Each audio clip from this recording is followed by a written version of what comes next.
사람은 유한한 존재입니다. 그 말은 끝이 존재한다는 것이고 여러 의미에서 한계가 존재한다는 것을 의미합니다. 당연히 건강도 이 범주 안에 속합니다. 우리의 체력과 건강에도 한계가 있고 한계를 넘어설 때는 반드시 이상 징후가 생기기 마련이죠. 이러한 이 건강의 이상 징후가 발견이 되었을 때는 우리는 어떻게 해야 합니까? 우리는 병원에 가야 합니다. 왜냐하면 내 건강의 이상을 해결해 줄 수 있고 치료해 줄 수 있는 사람이 그곳에 있기 때문이죠. 저는 어려서부터 많이 했던 말이기도 하고 또 동시에 많이 들었던 말이 있습니다. 그 말이 무엇이냐면 아프면 병원에 가라는 말입니다. 그러니까 이 말을 자주 한다는 것은요.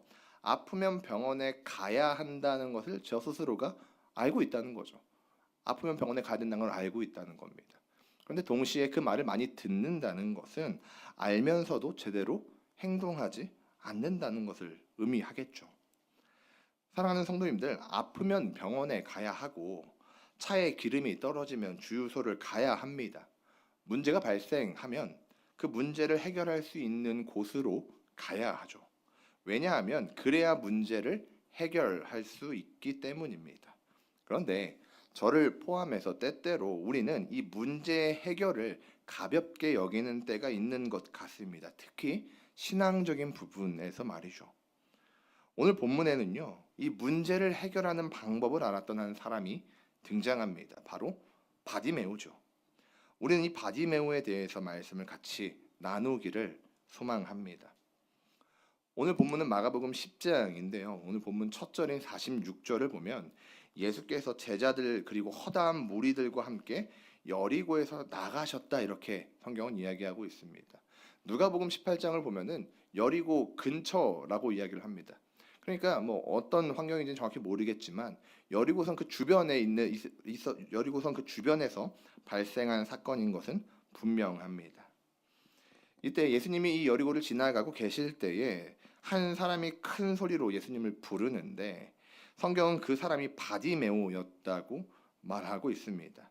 그리고 많은 무리는 예수님께 부르짖고 있는 이 바디메오를 주목하고 꾸짖었다고 본문은 이야기하고 있죠. 바디메오는 우리가 잘 알고 있는 것처럼 또 성경에서 말하고 있는 것처럼 그 사람의 이름을 의미하는 것이 아니라 아람어로 디메오의 아들이라는 것을 의미합니다. 그러니까 이름조차도 나오지 않는 굉장히 연약하고 척박한 환경에 있는 그 한 사람을 통해서 우리는 이 문제 해결을 살펴보기를 원합니다. 본문 48절을 보면요. 이 사람이요. 예수님께 크게 소리 지를 때에 주변에 있는 사람들이 이 바디메오에게 꾸짖었다라고 이렇게 성경은 이야기를 하고 있는데요. 헬라어 원어로 보니까 이 꾸짖다라는 표현은요. 어떤 표현이냐면 강한 경고를 뜻하는 의미입니다. 그러니까 쉽게 표현하면 사람들은 지금 예수님을 향해서 부르짖는 바디메오에게 굉장히 위협적으로 또 공격적으로 반응을 하고 있는 겁니다. 부르짖지 말라고 협박하고 있는 것이죠. 사랑하는 성도님들, 예수님을 부르는 게 뭐가 그리 잘못되었길래 사람들은 지금 이처럼 바디메오를 위협하고 있는 겁니까? 왜 그리 위협적으로 대응을 하고 있겠습니까? 바로 그가 맹인이었다는 점을 우리는 주목해야만 합니다. 성도님들께서도 이미 잘 알고 계시겠지만 유대인들에게는 이 병이라는 이 개념이요 어떤 인식 체계로 작동을 하냐면 병은 곧 하나님 앞에 죄를 지어서 죄로 인한 결과물이라는 인식 체계를 가지고 있던 사람들입니다. 그러니까 그들의 어떤 인식 체계를 통해서 생각해 볼 때 바디메오가 앞을 볼 수 없다는 것은 그가 맹인이라는 것은 하나님 앞에 범죄한 죄인이라는 것을 증명하는 것이죠. 근데 이 바디메오가 죄인이라는 사실이 뭐가 그렇게 큰 문제가 됩니까? 바로 죄가 가진 전염성 때문입니다. 담임 목사님께서도 많이 설명을 해주셨고 저도 강단에서 몇 번 설명을 했었던 적이 있던 것 같은데 이 죄는요 전염성이 있습니다. 그래서 유대인들이 이방인들 죄인들과 함께하지 않았던 이유는 그들과 함께한다면 그들과 피부라도 스친다면 옷이라도 스친다면 죄인이 가지고 있는 그 질병 환자가 갖고 있는 그 죄가 나에게 전염된다고 생각을 했던 것이죠. 마치 나병처럼 말입니다. 그래서 이 죄라는 것은 전염이 되기 때문에 유대인들은 부정한 것, 이방인들, 죄인들을 가까이 하지 않았던 겁니다. 왜냐하면 그들과 스쳤다가는 나 역시 그들처럼 죄인이 될 것이고 나 역시 하나님과 멀어질 것이고 무엇보다 더 나아가서 나 역시 죄로 인하여 질병이 찾아올 수도 있다는 그 인식 때문에 사람들은 죄인들을 가까이 하지 않았던 것이죠. 오늘 본문 속에 있는 바디메오도 마찬가지입니다. 그는 전염성을 가진 죄인이기 때문에 사람들은 부르짖는 바디메오를 위협적으로 경고하고 있는 겁니다. 이런 위협적인 대응에 사실 위축이 될 만도 하지 않겠습니까? 한두 명도 아니고요. 허다한 무리가 바디메오 한 사람을 향해서 협박하는 겁니다. 공격하는 것이죠. 조용히 하라고, 그 입을 닫으라고 위협하는 겁니다. 저는 굉장히 건장한 체격의 남성임에도 불구하고 저는 그 상황이었으면 굉장히 위축되었을 것 같습니다. 근데 바디메오는요, 위축되지 않습니다. 사람들의 위협에도요 전혀 개의치 않고 오히려 성경은 그가 더 큰 소리로 부르짖었다라고 이야기를 하고 있습니다. 그래서 바디메오가 예수님께 무어라 부르짖나 보니까 예수님을 이렇게 지칭하는 것을 볼 수 있습니다. 다윗의 자손 예수여 나를 불쌍히 여기소서. 우리 모두가 알고 있듯이 이 표현은요 다윗의 자손 예수요, 이 표현은요 단순히 예수님의 족보를 언급하는 그런 표현만은 아닙니다. 지금 이런 표현으로 예수님을 부르고 있다는 것은 예수께서 구약에서부터 예언된 메시아임을 선언하는 믿음의 고백인 것이죠. 그러니까 바디메오는 지금 자신이 부르고 있는 그 예수님이 누구인지를 알고 있는 것이죠. 그래서 예수님은 자신을 부르는 바디메오의 음성을 들으시고 사람을 시켜서 바디메오를 부르십니다. 그리고 그 부르심의 바디메오는 자신이 소유하고 있던 유일한 겉옷마저 내던지고 예수님 앞에 서게 됩니다. 그리고 바디메오는 예수님의 은혜 가운데 눈이 떼어지게 되고 오늘 본문의 이야기는 이렇게 마무리가 되는 것이죠. 사랑하는 성도님들, 사실 이 본문에서 우리가 발견하고 깨달아야 하는 내용들은 무수히 많습니다. 정말로 많은데 저는 오늘 설교를 시작하면서 아까 이야기를 했었던 것, 그리고 오늘 설교 제목과 같이 이 문제의 해결이란 내용에 대해서 같이 좀 본문을 살펴보기를 원합니다. 예수님께 치료를 받은 사람들에게는요 한 가지 특징이 존재합니다. 그게 무엇이냐면 대부분 예수님께 은혜를 입기 위해 찾아온다는 것이죠. 물론 그 중에는 죽은 나사로나 베데스다의 병자와 같이 예수님이 먼저 직접 찾아가시는 경우도 있기는 하지만 이 대부분의 치료를 받은 사람들은요 예수님 앞에 나옵니다. 예수님을 부르죠. 오늘 바디메오도 그렇지 않습니까? 바디메오는 지나가는 예수님을 부릅니다. 사람들이 위협을 하고 협박을 해도 바디메오는 예수님을 찾습니다. 왜 찾습니까? 바디메오는 왜 지금 예수님을 부르고 있는 겁니까?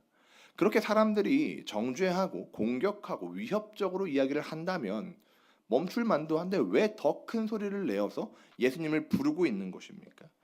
그 이유는 예수님께 해결책이 있다는 것을 알기 때문이죠. 여기에 아주 중요한 핵심이 있습니다. 예수님께 해결책이 있음을 안다는 것. 그래서 예수님을 향해 나아간다는 것에는 어떤 전제가 포함이 되어 있는 거냐면 내게 문제가 있음을 안다는 것을 포함하고 있는 겁니다. 그러니까 우리가 해결책을 찾는다는 것은 현재 내가 어떠한 문제 가운데 놓여져 있음을 인정하는 것 아니겠습니까?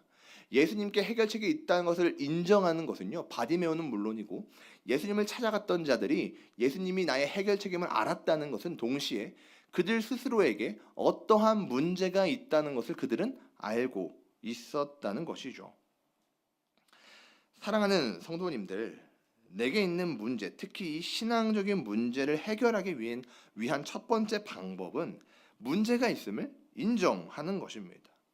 문제가 있음에도 불구하고 문제를 인정하지 않는다거나 문제를 바라보지 못한다면 그 문제는 절대로 해결이 될 수가 없습니다.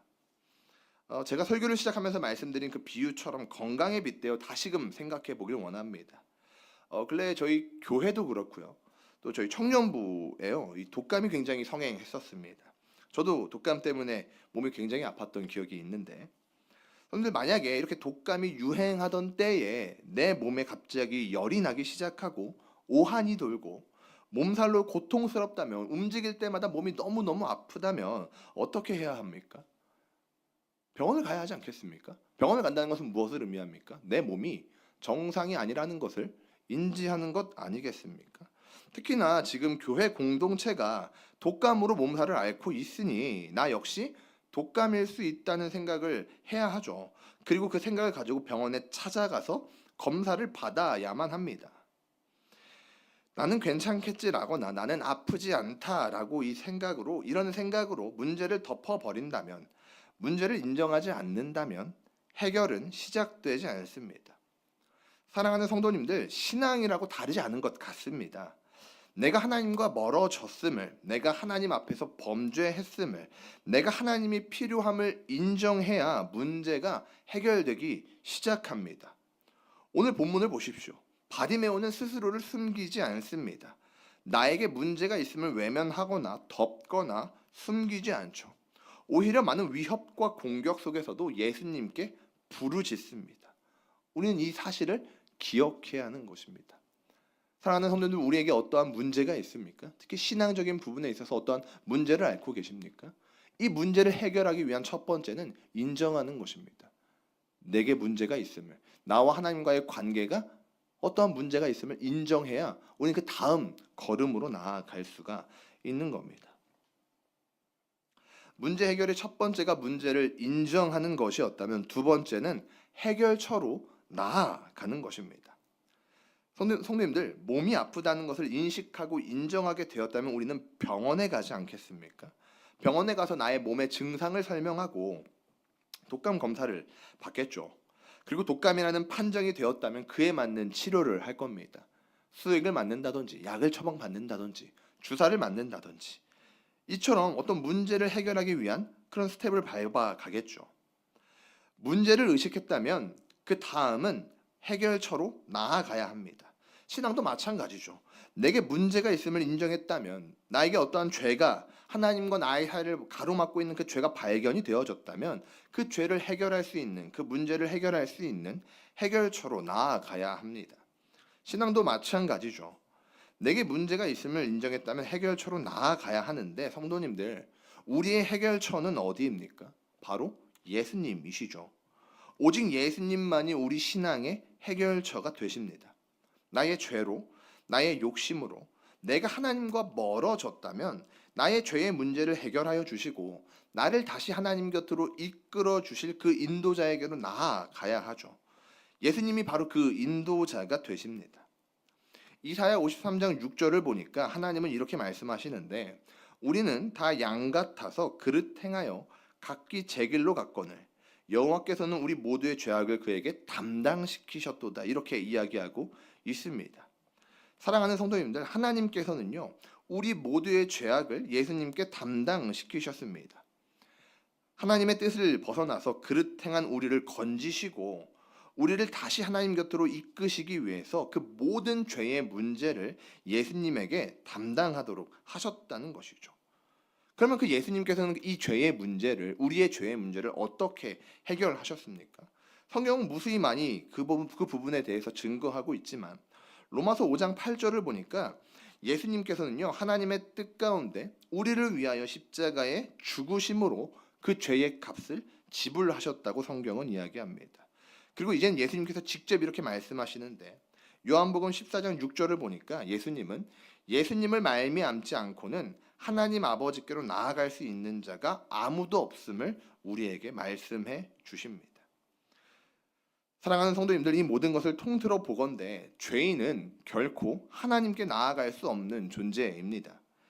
죄가 우리를 하나님과 나누었고 이 죄로 인해서 사람은 하나님의 뜻에 합할 수 없을 뿐더러 하나님과 친밀할 수도 없습니다. 그런데 하나님께서 직접 그 문제를 해결하시기 위해서 길을 내셨죠.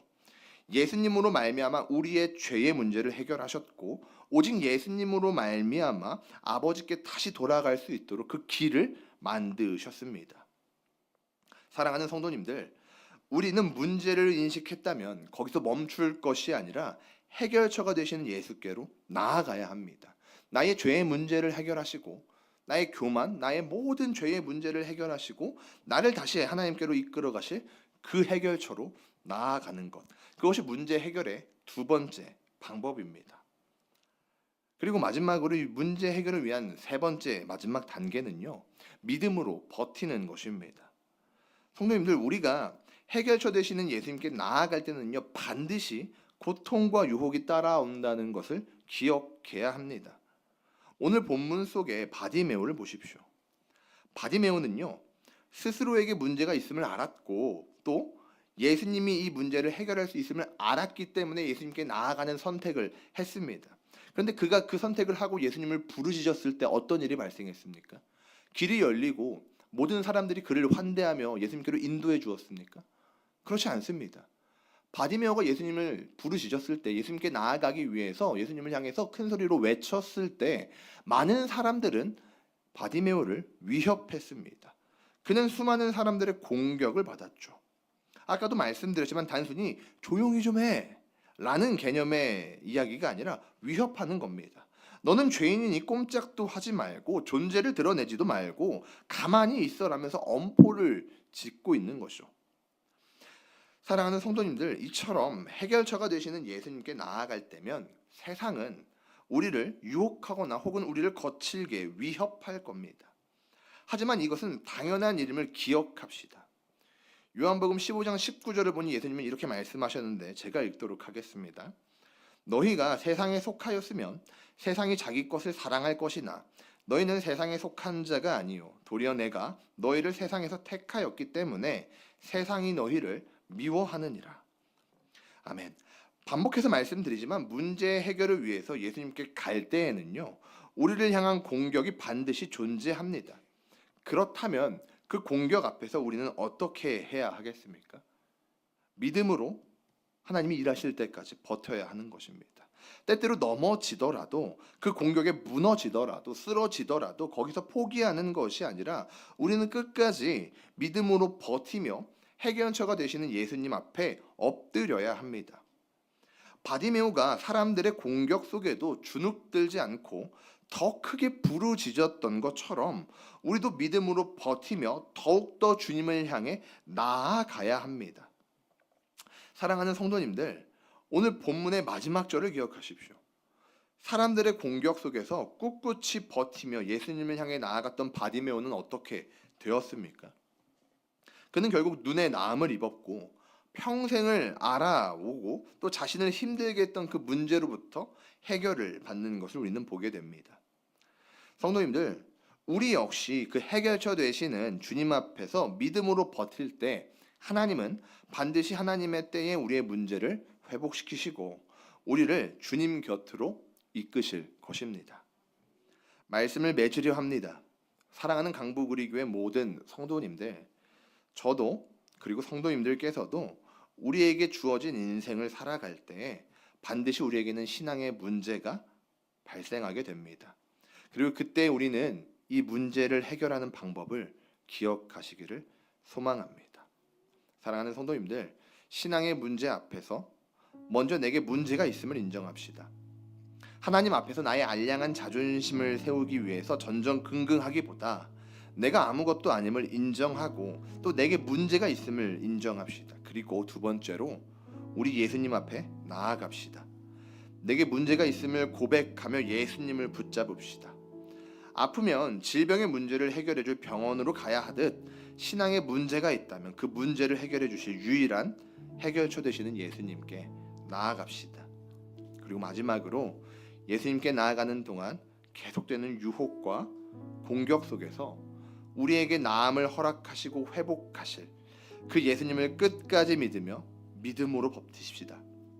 분명 우리 안에는 수많은 변명들이 내게 문제가 있음을 알면서도 예수님께 나아가지 못하게 할 것이고 때로는 나아가더라도 이내 도망치게 만들 겁니다.